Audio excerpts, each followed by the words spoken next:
Hey guys, Dan here from Big Tuna Life, and yes, we are getting evicted.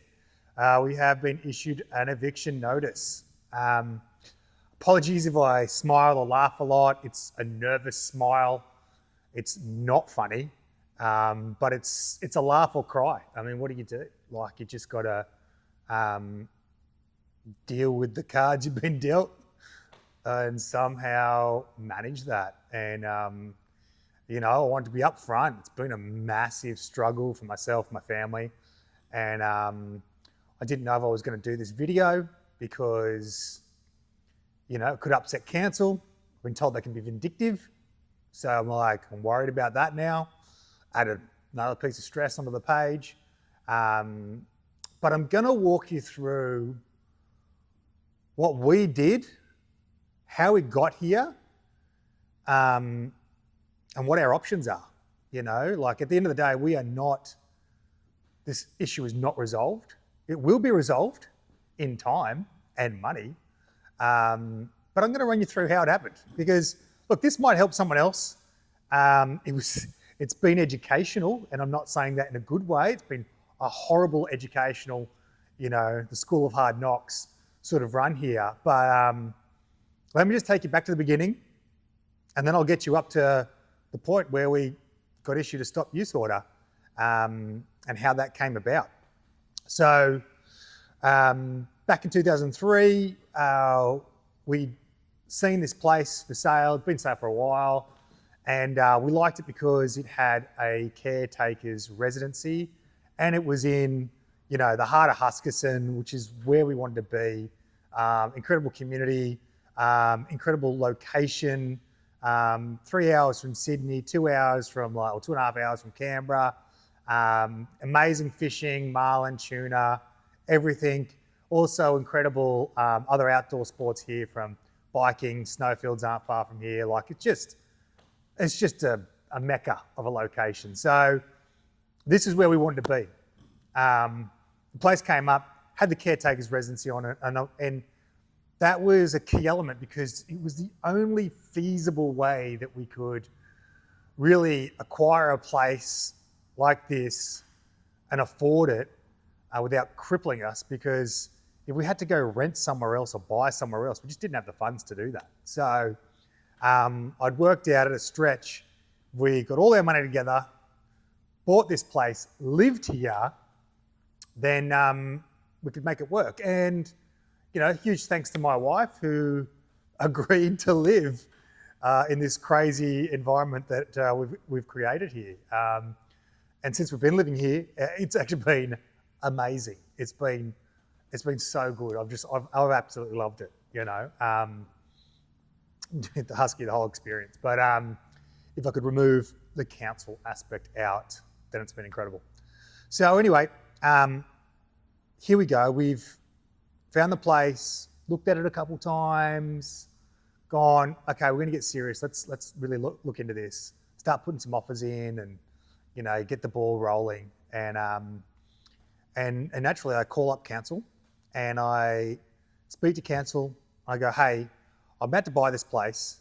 It has the advertising says DA approved for a caretaker's residency. The person who's the current owner has been living on this site for 20 years, right? So I just want to double check that that's lawful, that's allowed, it is such an important part of the purchase process for me that I can't afford for it not to be approved, So anyway, they put me onto, I'm just gonna slide this forward because I've done all these printouts because I can't actually, I've got to remember all this stuff, it's not, these little, I'm going to put these in, I'll do little overlays and stuff.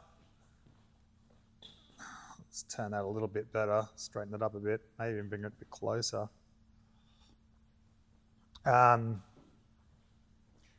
was trying to think of what's the best way to present this, and I came up with this magical chart, which is kind of looks a bit ridiculous right now, but This is literally the confusion I've had to go through. These are a whole bunch of other documents which I'm going to put up in this YouTube, and it is to show you exactly what was written from council, what I've written, why you can understand that I am very confused at this process, and how I've got here. So here we go. How am I going to do this? This is me. I'm circling it.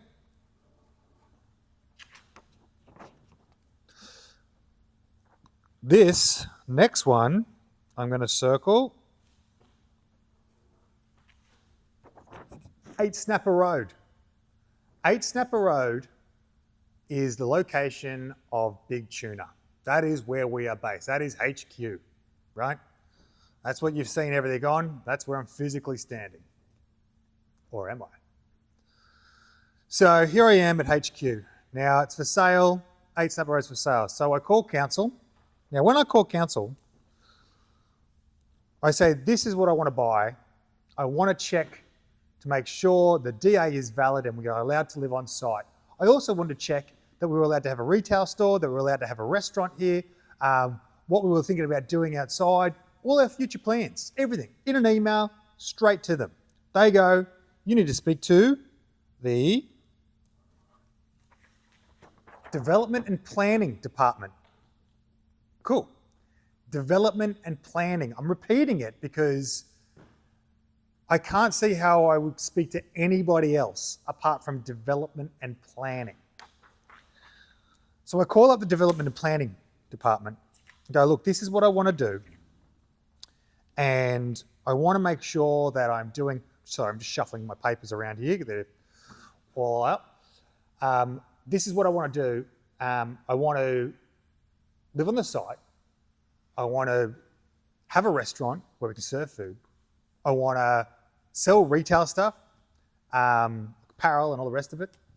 I also would like to maybe look at, selling, having displays of caravans and jet skis and just cool stuff for people to look at, I'll go into a lot of detail of that, but probably the eviction process that we're dealing with right now comes back to this one point in the email. Now, I have the email here, and I'm not going to hold this up because I just realized I haven't deleted the person's details off this, but I will put it up. I'll do an overlay and I'll put it up.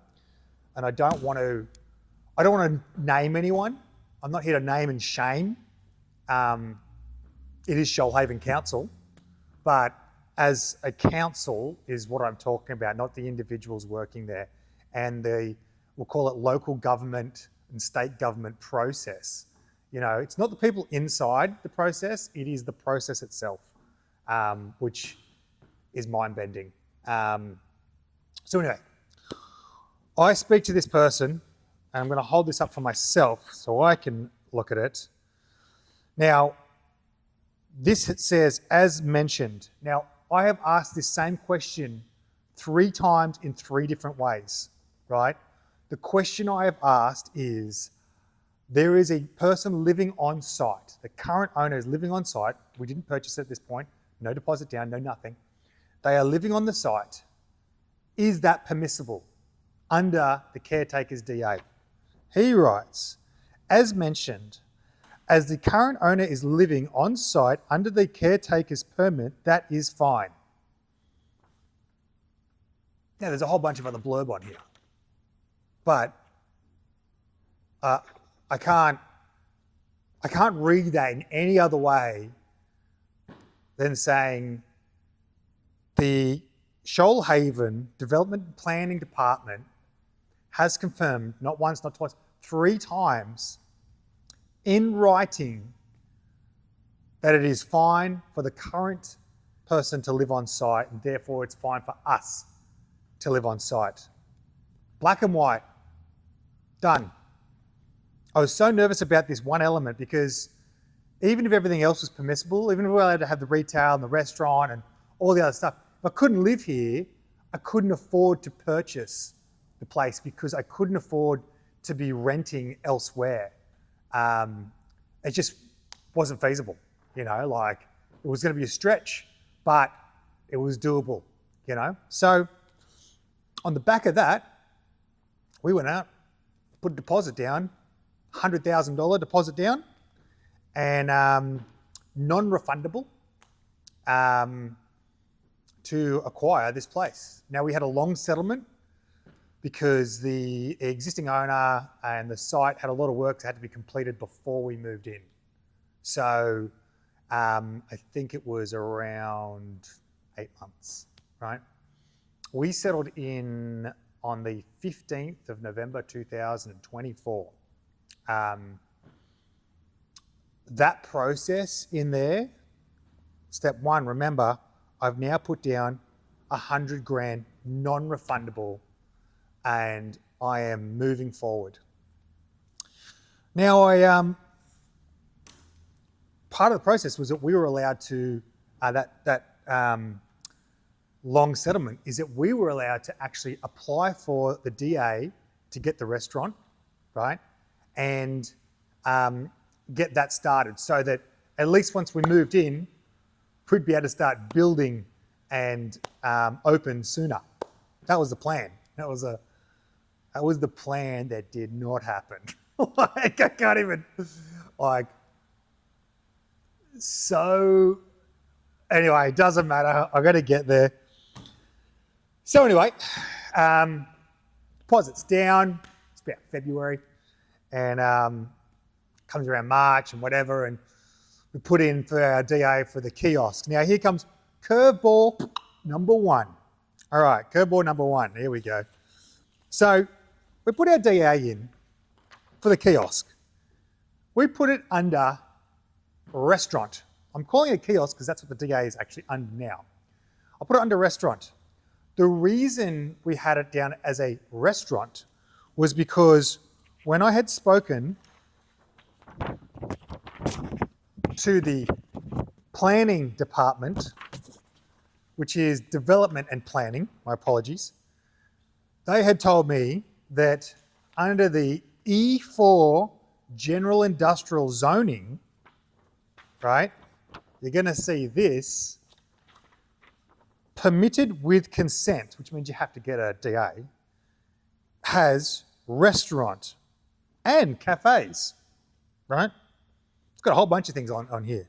Retail, outlets, industrial training facilities, kiosks, hardware, building, depots, freight transport. It's, there's a whole list of things which you're allowed to do in this zone. That's how it works. I believe it's the LEP has the zoning then talks about what's permissible, what's not permissible. That section I pointed out wasn't that section, but it doesn't matter. Anyway, I get this off that planner.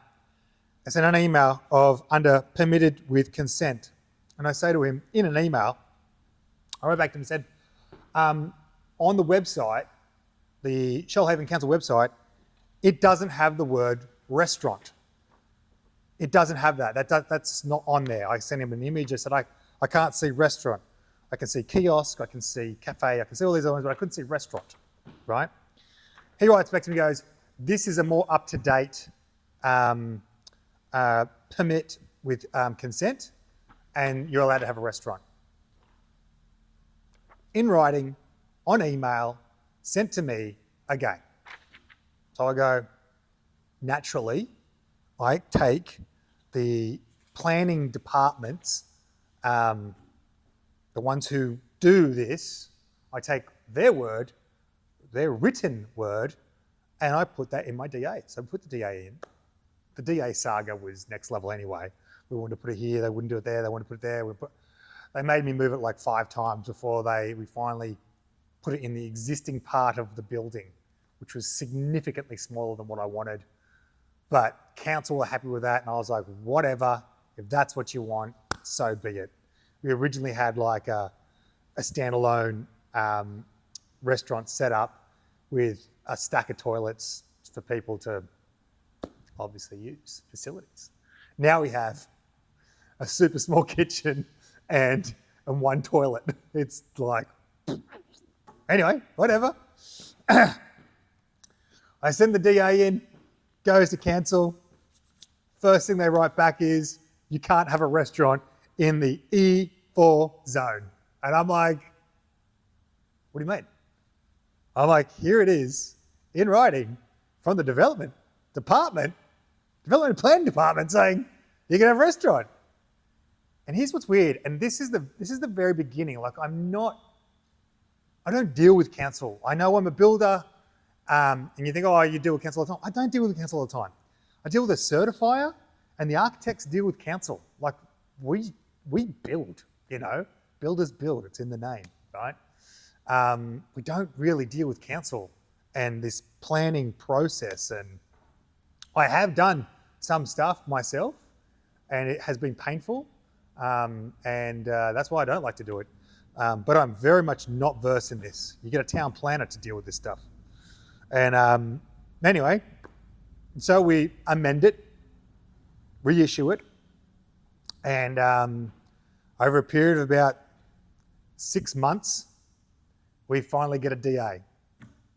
Now, the DA has a list of conditions, which is a whole other story, which has nothing to do with the eviction.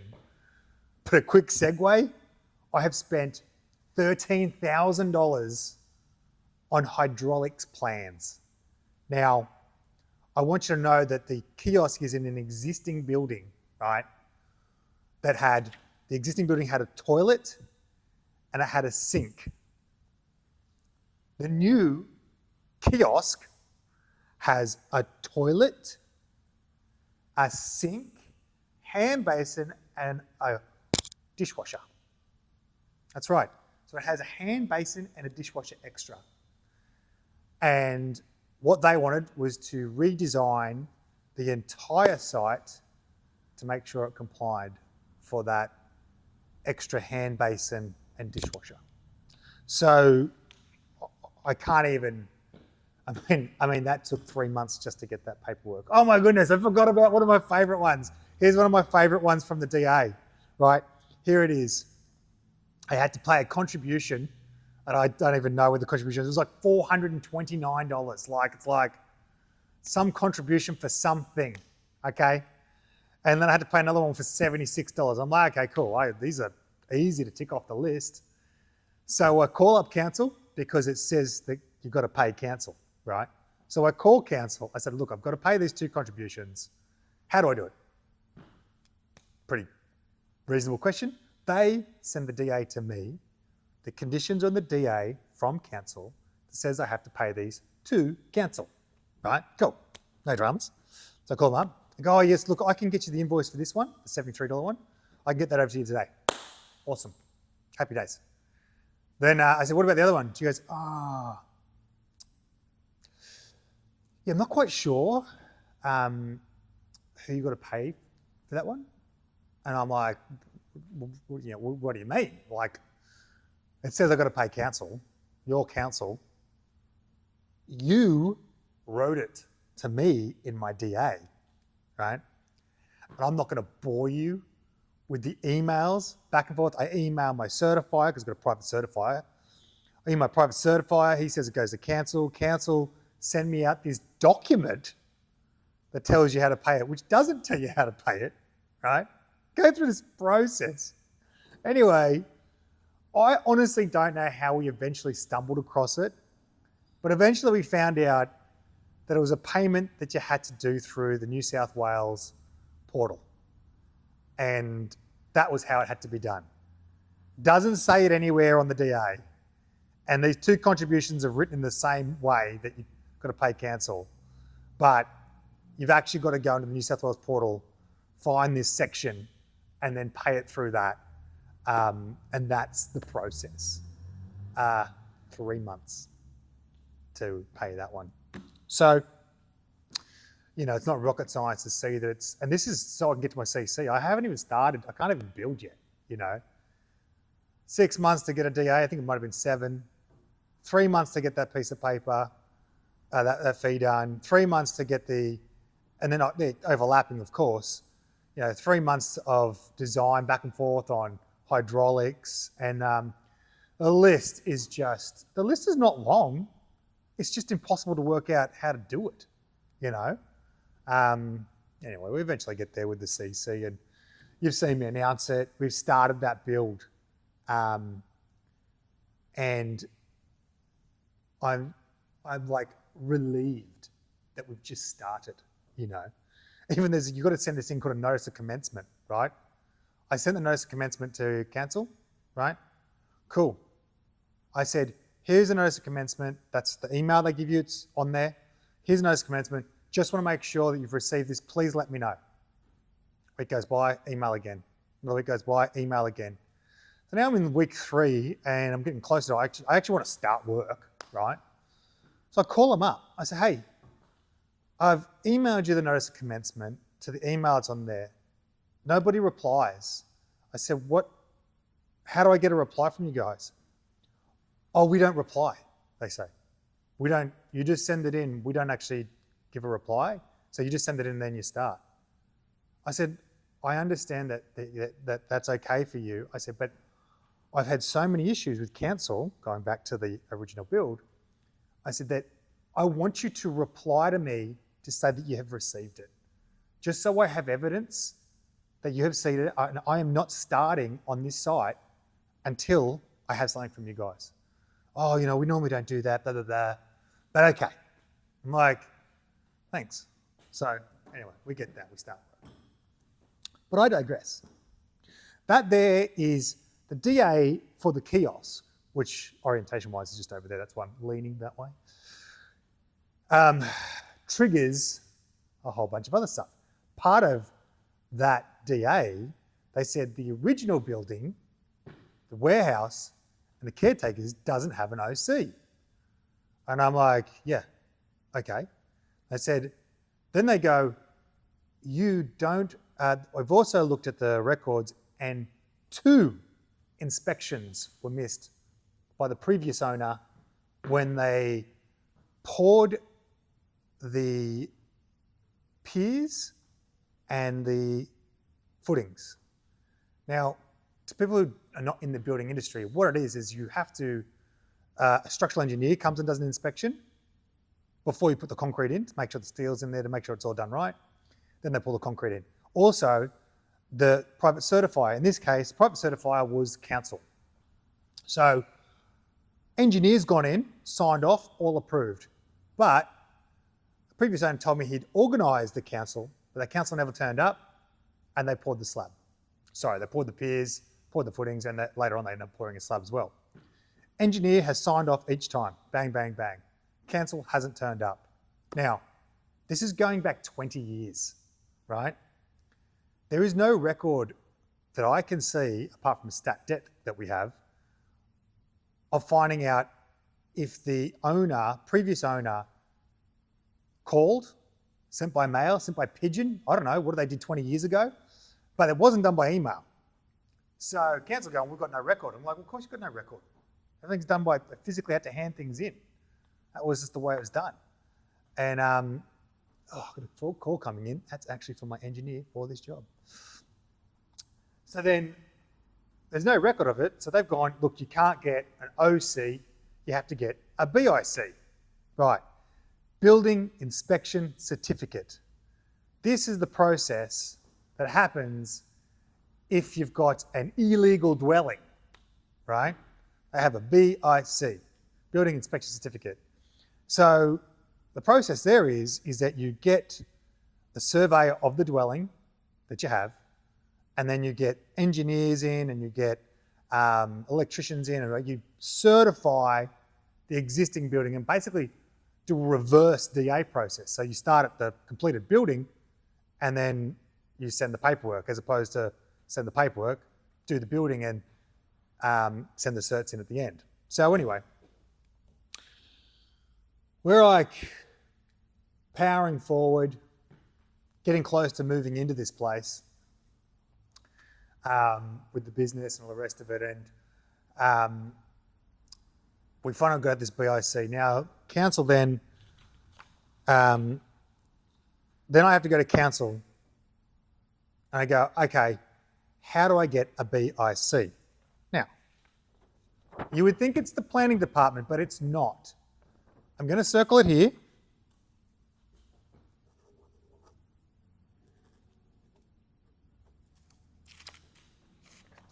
There's another department that looks after the DAs and BICs.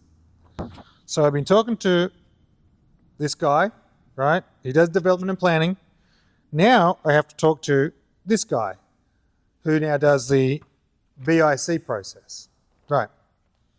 He clearly says, finish the build, make sure the building works are completed, then send us the engineering and your certificates. And I'm like, okay, I can do that. It sounded pretty simple, to be honest. I was like, all right, just so finish it up and then get all the trades who've worked there to send in their certificates of what they've done, their plumbing, their electrical, you know, like, and then they send the certs in. And because the engineer, unfortunately, no longer exists, he closed his business in 2017, I had to get another engineer to come through and then do a assessment report on the place to certify that the building was structurally sound for its intent. Keep in mind, this building has been here, right, for 20 years. It's not new, right? It was built in stages, but parts of it were here from 20 years ago. I'm standing in the part that was here for 20 years ago, right? So it's still here. It's great. So we talked to the, we'll just call them the DA department, right? DA and BIC department. And DA department come in and I said, okay, look,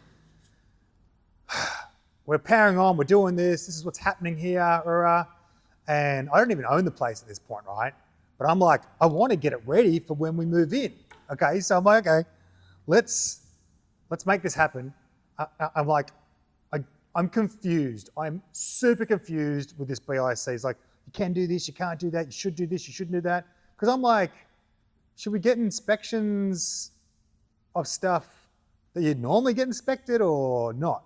What do you do? What's the process here? You know, like, and it seems a bit disjointed, I guess, because I guess every circumstance is different, you know? So anyway, they come out. I go, look, I would love it if you came out. At this point, we've applied for a BIC. So we've sent it in, gone, hey guys, we need BIC. They send us all these information. They go, we need this, we need this. I'm going, I'm like, man, I'm massively confused now. You're asking me all this stuff and I don't have all this stuff, you know? Like, how do I get this stuff, you know? Anyway, so I said, look, can you come out and have a look at this place and just tell me what you want done, what you don't want done, and then I can make it happen, you know? Again, I still don't even own this place yet, but it's like, I'm going to be owning it very soon. I've got my 100 grand down, you know? The whole thing is unraveling, you know, from it's all okay to it's not okay. The council guy comes out, and this is where it gets, I'm gonna say, special. Like, he walks into the place and side comment, nice guy, side comment goes, oh, I don't know about that bamboo fence. I'm like, okay. I'm thinking, we're not even here to talk about the bamboo fence. And if you've been here or you've seen a video, there's an existing like, basically it's a wire mesh fence and there's bamboo screening on it. And it's purely made to create a nice atmosphere for people to come and feel like they're not in an industrial estate, but they're in a nice haven to hang out and meet like-minded people. It's not rocket science. Just pretty basic, pretty standard. Anyway, passing comment. I don't even think about it. I'm like, I really want to get this other stuff sorted. So anyway, so we go through this thing and he's taking a few photos and we walk through it. and sort of like leaves, and I left it going, okay, well that's pretty good. Feels like I've got a better understanding of what we can do. And it was very clear, complete all the works and send the certification in at the end. Now, keep in mind, while this is all happening, the existing owner still lives here, right? He's living on the site. Council turn up, we're to clean everything up and sort of, you don't want anything personal to have a photo taken of it, so he's very private. And so we'd have to like move all his stuff out of the way and have council go through it, and council go out. He was very cagey around council. I know why now, but he was super cagey. When council was coming, he was never here. He would like vacate the property. Like, he'll let me know when they're coming, and then he'd be gone. And I'm like, all right. I'm like, I've checked with council. You're not doing anything wrong. You're allowed to be here. Like, it's totally above board. You got your DA, you got your CC, notice commencement. You missed 2 inspections, fail, but we're trying to fix that, Anyway, so he leaves, and later on I found out I get I can't remember what it's called. I think it's a show of cause, or let's just call it a letter from council. The letter from council basically is telling me now I have to remove my bamboo fence. I'm like, what? Why are we talking about my bamboo fence, right? Because now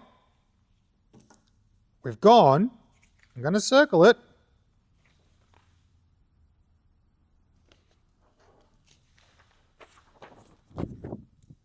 Now I'm talking to, I've got to do another arrow, a compliance officer. So we've gone from the development and planning, who gave me information about what we could do, gone to the DA guy, does DA and BICs. He's then spoken to compliance and said the fence is not permissible. And then we had opened on a Saturday to let people have a look at stuff. Didn't think it was anything too evil about that, but apparently that's super bad. So now I've got compliance hitting me up, and they're saying, you can't have that fence. Now, here's where it gets real good, right? The DA guy had written to me and said, you can't have that fence because of bushfire, area protection zone, APZ is what they call it. APZ, area protection zone, that means that your place is inside a bushfire area. So you're next to the bush. And what happens is when you're next to the bush, you've got to build certain materials that are non-combustible and all the rest of that. And so I'm debating this point about non-combustible. I said, look, we could put some treatment on it. And they go, no, you can't do that. That would have to be, you'd have to have an alternate fire solution, pay a consultant ultimately, and you can't do that. And then I was like talking to one of these consultants, and he's like, your place is 100 meters away from the bush. He goes, it's more than 100 meters. He goes, and I'm like, okay. He goes, you're not in an area protection zone. And that's when I pull up the council's bushfire mapping setup. Now, I'm going to do this a little clearer for you, but what you're looking at there is the red is the bush, which is the most fire prone. Orange is still pretty full on. The yellow, there are buildings inside the yellow area, are in the area protection zone. So they have to be careful because the bushfire can come and they can't have flammable stuff in there. We, big Tuna, are here. There is no area protection zone. We are not a hazard. No bushfire concerns on where we are. We are in the white zone. White zone. So I've been debating with them about bushfire and the fencing and all the rest of it. And it's not even affecting our property at all. So firstly, council have turned up to talk about the building. Then they've gone and decided they'd have a look at the fence, and in their infinite wisdom have decided that that's an issue, right? Because of bushfire. I'm just trying to, pedaling around trying to work this out. So then I'm debating, well, them says bushfire, so I'm like debating that. And then I'm like going, hang on a minute, it's not bushfire. It has nothing to do with bushfire. Move forward, then they send me, I don't even know what they call it. We'll just call it I think that's the cause or whatever. Anyway, basically they send me an order that says, you have to rip your fence down. You've got to remove the bamboo. The two reasons, right, which have not been discussed before, which were not discussed originally. The two reasons are the fence is unstable and unsafe, so it's a public safety. And number two, sight lines. I've never even heard of sight lines before, right? So now I'm looking at sight lines. I've got ChatGPT up there. I'm going, what are sight lines? Da, da, da, da. How does this affect the area? Anyway, sight lines is when you come to a corner, because Big Tuna's on a corner, it's a T intersection. This is, how do I do that? You've got Snapper Road, comes into a T intersection. Cool. Whole idea of sight lines is that as you drive up, you can see far enough around the corner that it's safe, so you can see another car coming, so that you can turn into the street safely, right? Now, I become a sight line expert, right? I start looking at sight lines, understanding. I'm like spending hours, days reading this stuff. I can't tell you the time and the toll it has taken on my personal life researching bushfire, products, stuff that could help the bamboo. Now I'm looking at sight lines, right? Like it is just, they just chuck it out there and then I spend weeks talking about that. Now,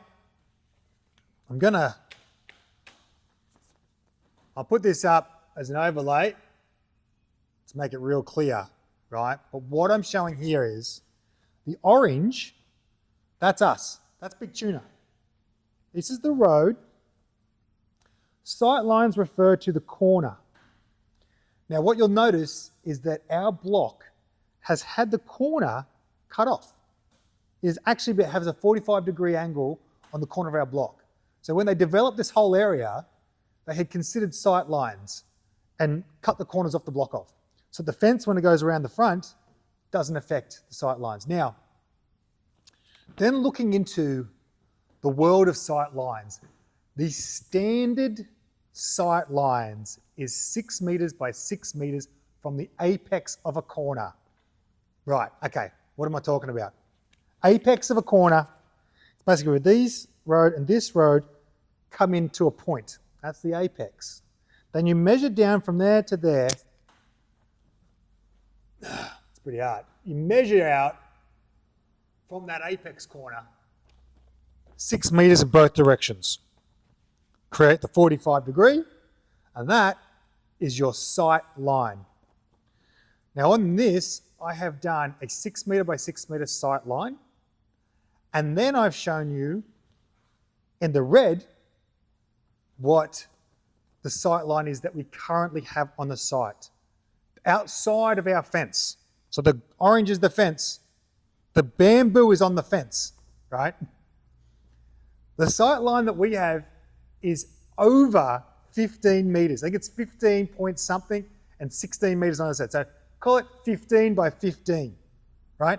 We're over double the standard sight lines. Right. So I tell compliance that we are over double the standard for sight lines.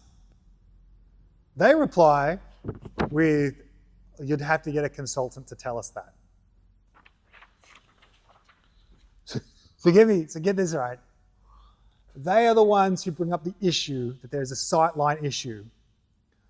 I then identify that there is no sightline issue based on what it is, what's the standard for sightlines. We are so far exceeding the standard for sightlines. And they can't go, good point. You know what? We'll take that back. I don't know if it's a pride thing, but I'm sitting there going, guys, you're asking me to do stuff which is just like bonkers, right? You know, like what was there beforehand was a massive garden. You couldn't see through there anyway. I'm like going, so the site, visually, there's been no change, right? Could never see through there before, and it doesn't matter because the sight lines are taken care of outside of the boundary. So they tell me I have to get a consultant for that. I also go back to on their second issue, which is safety. During this process, right, we have a massive storm come through here, right? It is registered that gusts of 93-kilometre winds come through. Not light winds, not a little blow, not a heavy storm. An insane storm comes through, right?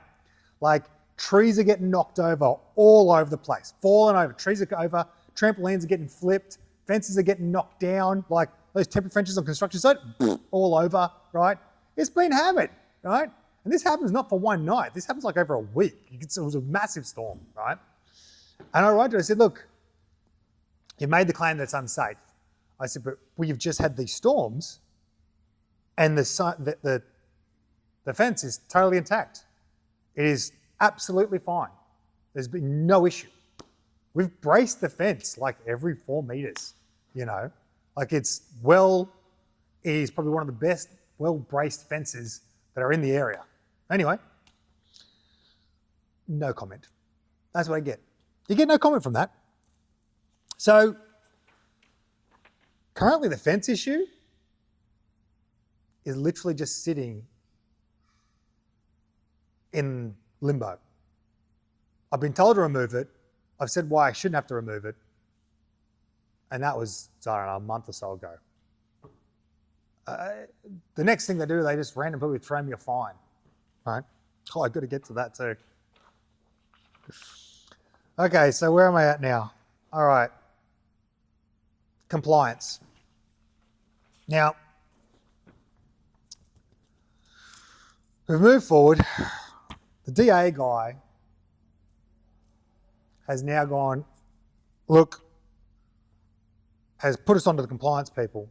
The compliance people have then gone, we want to come out and inspect. I'm like, righto.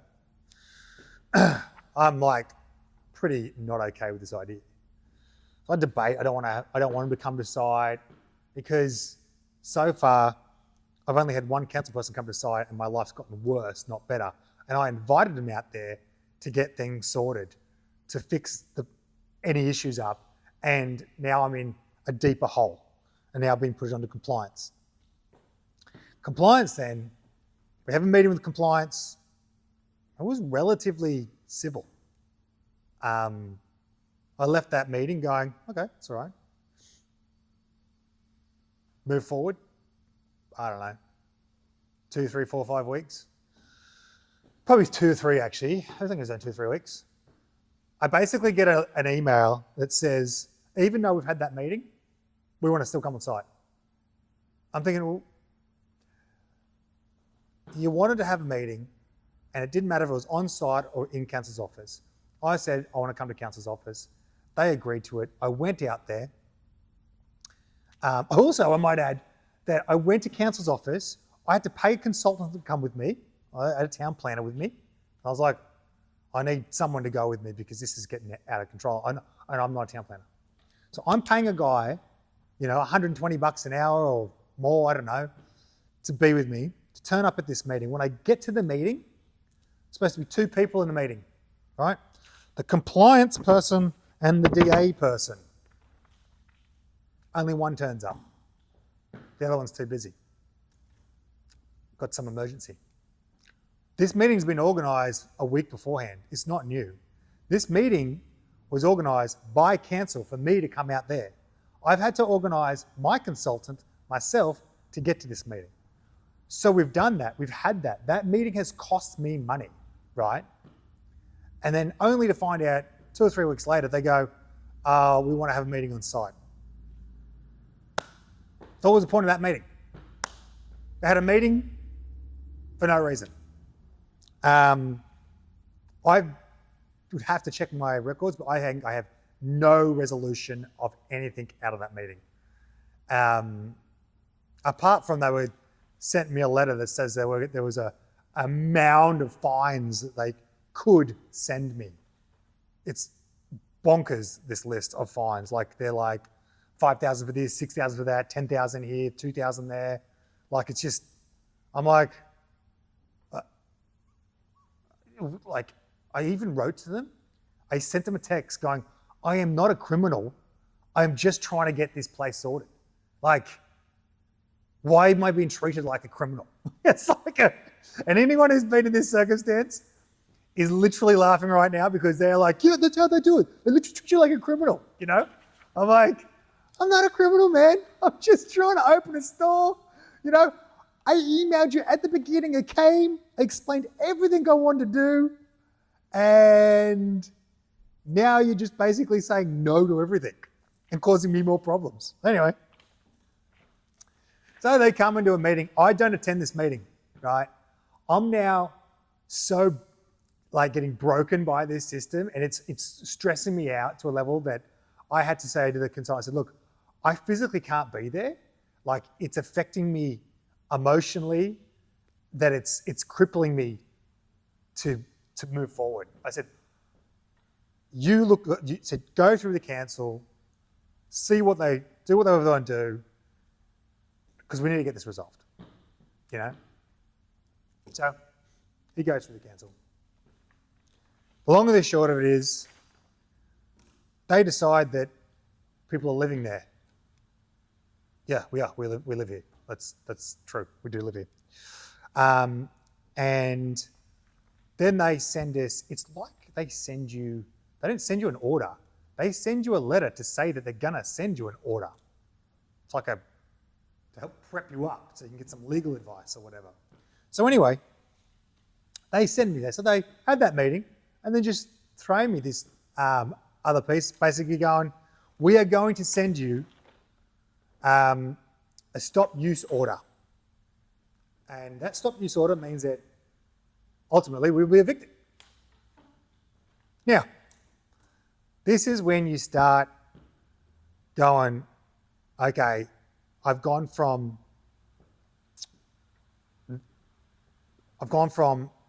asking council what we can do, to being told we're allowed to live on site, to then finding out that I have to get this thing called a BIC, then inviting them to come out to get a BIC, then finding out that I've got an issue with my fence.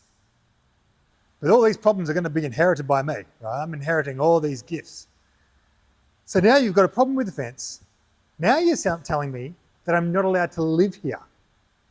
And so I naturally write back going, here is, I'm going to show a blank one, but I'll put up the one, an email from the Development and Planning Department saying that you're allowed to live here.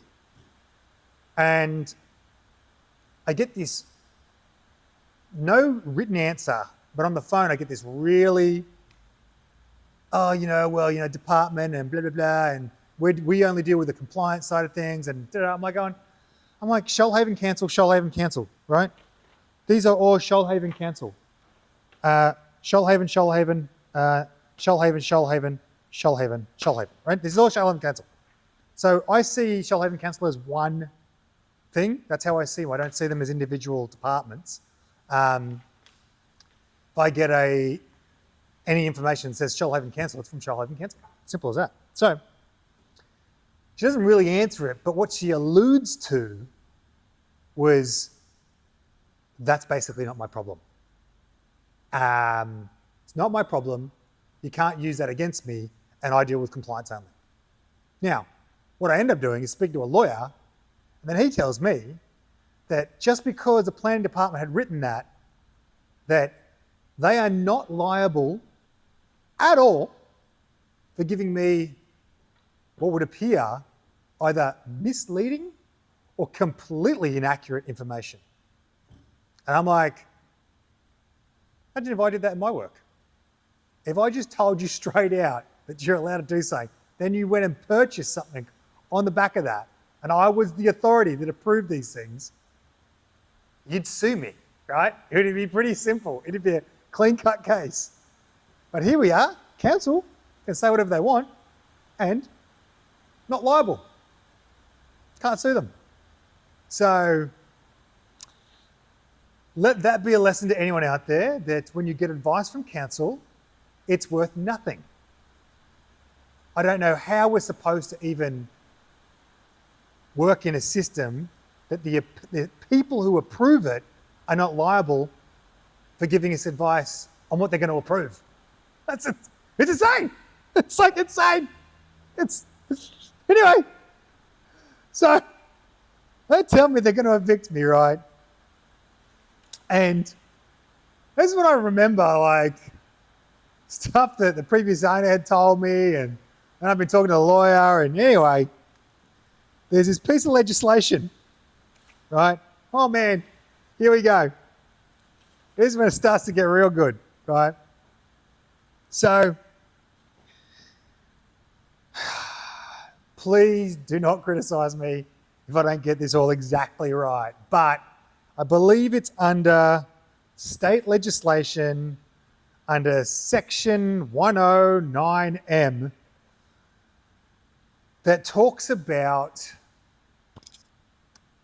this here is old legislation that said if you lawfully had built a place, lived in it for a minimum of 12 months, then you can benefit from having an occupancy certificate. So they're saying you don't need to get a separate occupancy certificate. You've built it, you've been living there for 12 months, you've been deemed as it's occupied. You don't need an OC, occupancy certificate, OC. Now, I tell this to the council. They go, yes, but that was repealed in 2018. I'm like, okay. So I research. I don't even know what the word repealed means, right? Anyway, it means it's been withdrawn. Withdrawn, can't use it, okay? So my English language vocabulary, my English vocabulary is getting better, right? So anyway, I researched this, I get so far, I'm using ChatGTP, or I'm like going bananas on this thing, and she's right, can't use it. And I'm like, surely, I said this to her, surely a building that has a DA pre-2018 and had commenced works pre-2018 must carry over. Like, I couldn't think of a terminology, right? But I'm like, it must carry over. Like, you can't just chop it off and they go, oh, that's it, that's all gone. I get it if the building had started and the DA was after 2018, but this is all before. I'm like, surely. Anyway. So I exhaust this, amicable conversation and get to a place where I'm like, right, I have to get a lawyer. Yay, let's get lawyers involved. That's always fun. So I get a lawyer.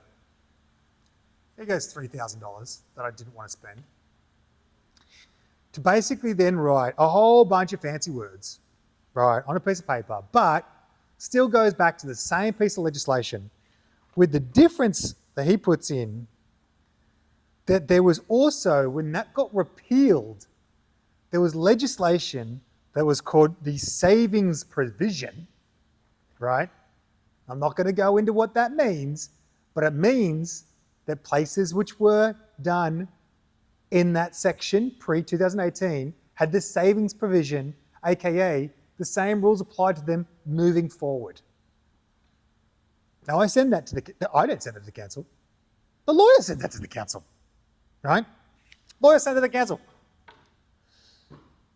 wait for it. This is where it gets really good, right? This is where we start to move down a path of just straight out, like it's just getting bananas now, right? So council write back and they go, 2 inspections were done, right? One was for the waterproofing for the bathroom, and one was for the one that I had invited the guy to come out and tell me what to do with the BIC. And they said no one was living there. And I'm like, there was somebody living there.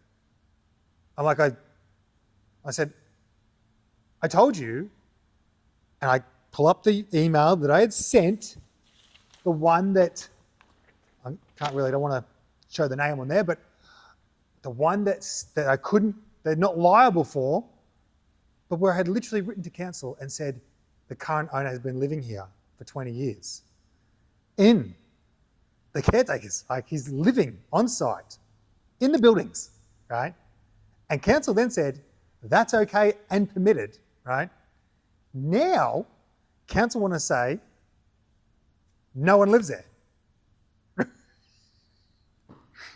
Wait for it. But the order, the stop use order, has me being evicted because I live there. So they want to say that no one has lived there for 12 months. I mean, I've been living here for 9, right? The previous owner's been living here for 20.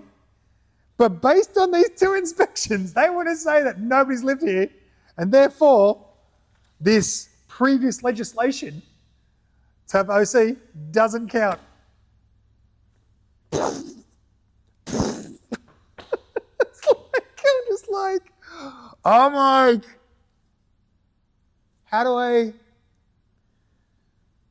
do I process this, right? I'm flipping out, right? I'm flipping out.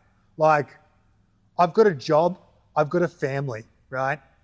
Big Tuna is like on top of my job and family, right?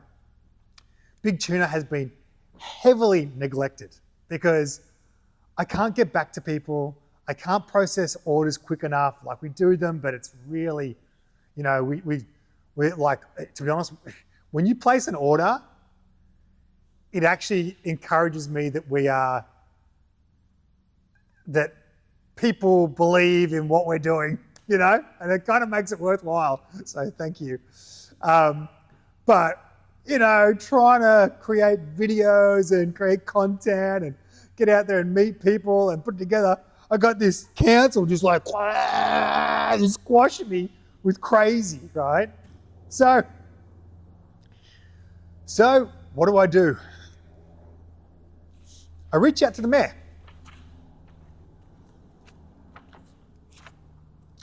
Mayor,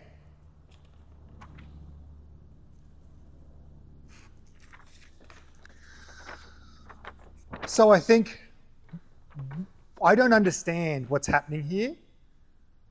I don't understand the logic, but we seem to be at an issue where who do I go to? The mayor. I don't even know what the mayor does. I've never contacted a mayor before. I've really hesitant to contact the mayor. So I contact the mayor.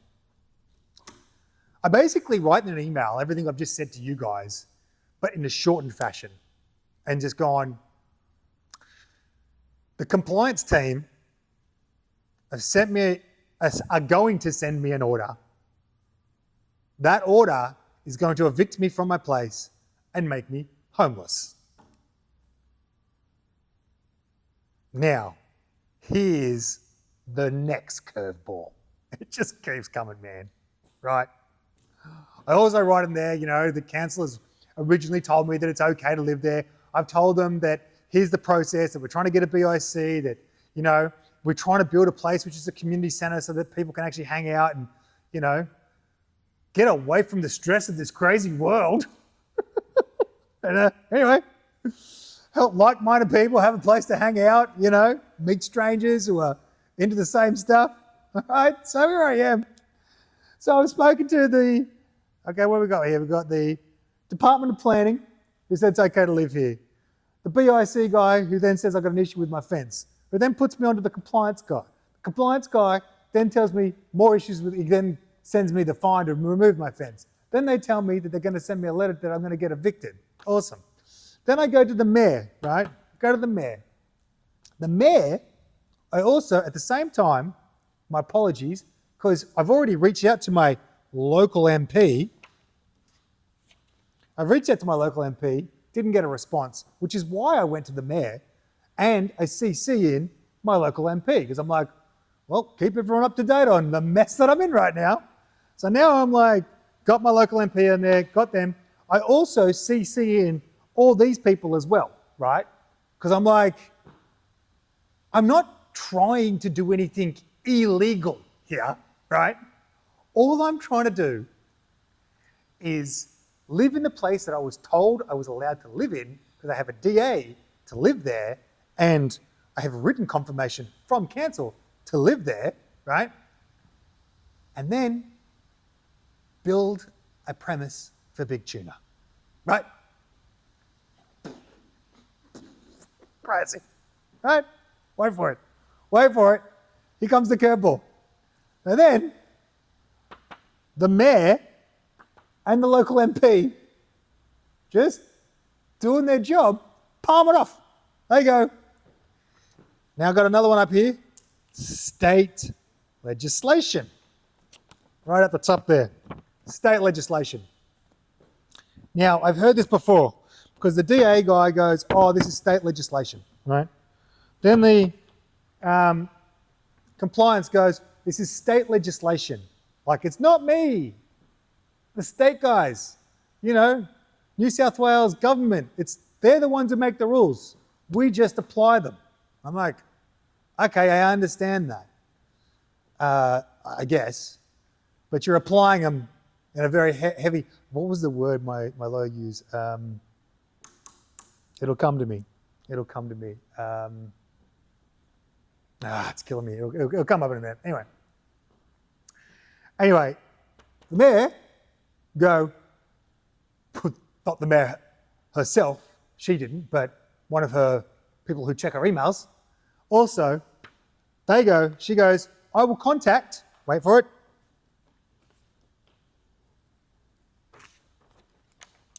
compliance.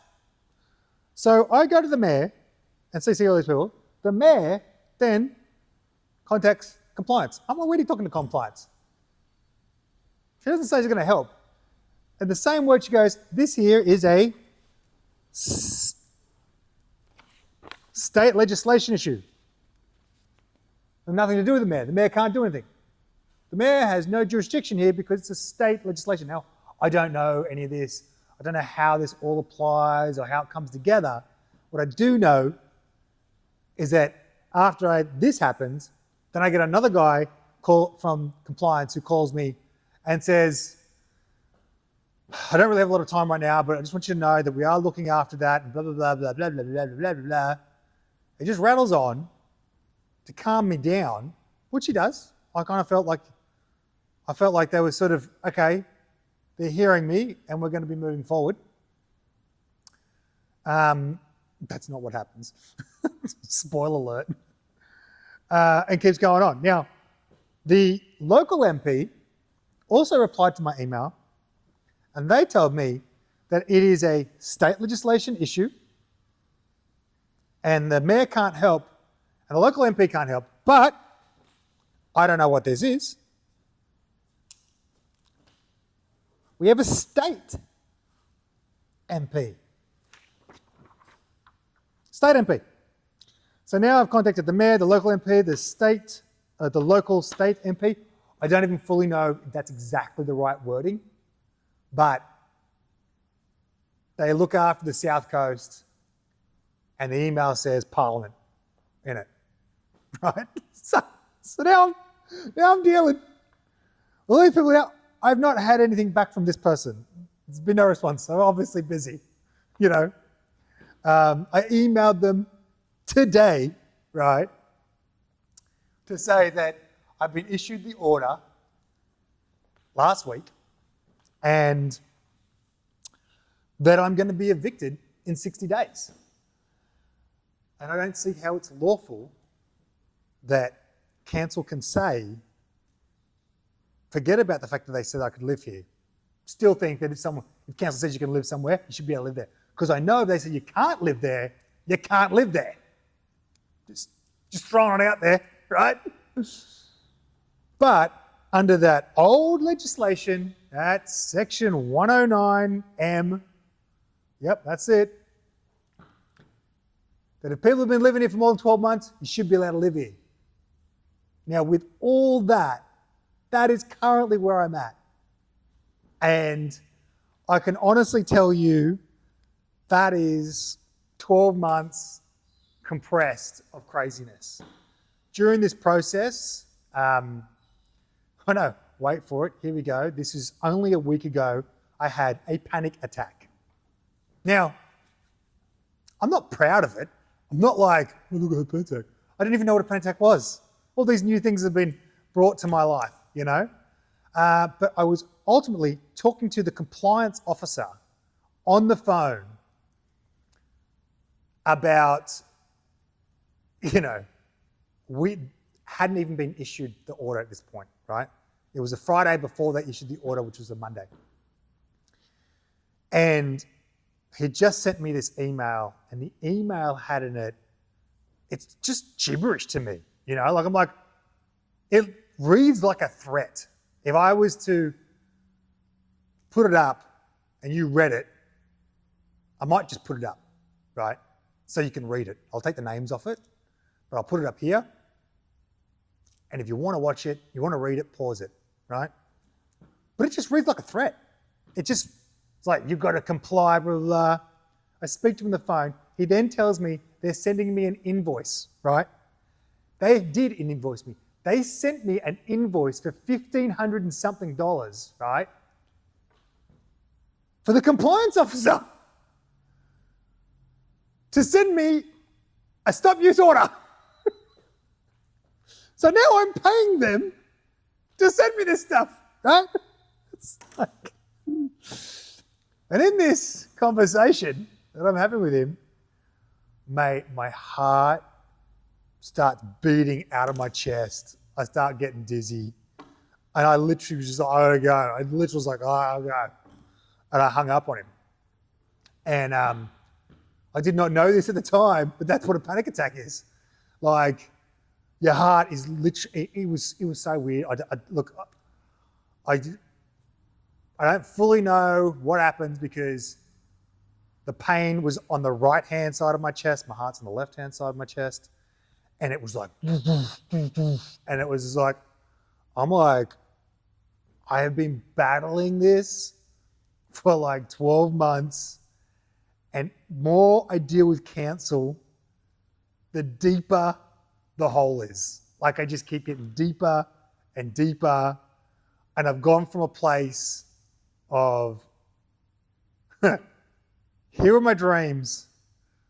Buy, move down, build this amazing business to help connect people who love the outdoors and build a community, to now I'm getting told I'm going to be homeless in 60 days. Can you imagine the conversations I'm having with my wife? They are not ideal, right? It's punishing, it's horrible. You know, it's horrible as a dad to be sitting down and looking down this barrel and going, all right, homelessness, eh? That's a new step, you know? So I don't have a conclusion. Big Tuna life has been wild. The current status is that I have two options. One is to vacate in 60 days, which is like 50 from now, and go rent a place elsewhere while still still doing the process of the BIC, which will then eventually be approved. But I don't know how long that takes. So it could take 2 months, it could take 12. Like from what I have discovered with counsel so far is that what should take 1 month seems to take 6. So I have no faith that if I gave them all the documents, I give them the documents and they just come back and ask me for more and then more and then more, you know? So it happened with the DA, it happened with the CC. The BIC, we issued it once. They've asked us to reissue it again. So we're in the process of doing that now. So option 1, my apologies, is vacate in 60 days or appeal the order to get it annulled or adjourned until we get our approvals for our BIC and can then officially live here.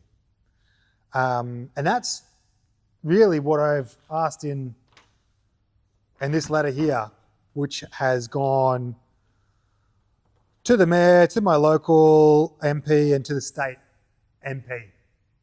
I don't want to take it. I don't want to appeal it because it's going to cost me $15,000 to $20,000, right? But if I don't appeal it, I'm going to be kicked out of my home. And the compliance officers just sit there and go, well, it's state legislation. It's not us, it's state legislation is upstream. So I guess that's kind of it. It's not one of my upbeat videos. Pew, pew, pew, pew, pew. It's just, but I think it's kind of good. I think as much as I've had a panic attack, I tell you what I did do, and full credit to my wife Dee, like she has recognised that I'm slightly stressed, right? Not that hard to work out. And then she's just gone, let's go hunting. You know, and I've got a hunting video I haven't put together yet. I don't catch anything, right? I call it hiking with guns, right? But this is like a week. I get the stop use order on a Monday. This is just this weekend just passed. And my heart was like, all week it's been like pounding, and I've been to the doctor and I've had CT scans and now I've got to get another scan. But it's stress related. It seems like it's 99.9% then it's stress related, but I was still getting these like on the heart, and I was like, well, it's pretty serious, you know, like the last thing I want to do is leave my kids, you know, a 5-year-old and an 8-year-old because I overstressed myself and my heart tapped out on me. I mean, it's not even, I'm like, I'm going to go to the doctor. I'm going to get this checked out and do it properly. Anyway, she goes, let's go on a hunt. So we go down southwest of here, and we just get out, and we get out. My mum actually looked after the kids, so it was just the two of us. You know, you've got a fire going, you're going hiking, you're getting up early. The weather was beautiful, then it was wild, then it was rainy. Did some really good hiking, got some funny footage of different things and whatever, but it was like, I went out, did that whole thing, didn't shoot anything, right? Hiking with guns. Didn't even see a deer, right? Well, plenty of sign, didn't see anything, right? Went for one night, go down, come all the way back, got back home, and it wasn't until the next day that I realized that the chest pains are gone. Like, completely gone. I'd had them and they had increased from that phone conversation. I think I'd had them before that, but that phone conversation took it to a new level and it gave me the head spins, and I like really did some proper hit me hard. And then that weekend was pretty hard, and then the following week I got the stop use order, and that was like, and then I sort of been struggling in and out of it, so they sort of die down and go up, die down. And been getting all the medical tests and all the rest of it, so I wasn't dying.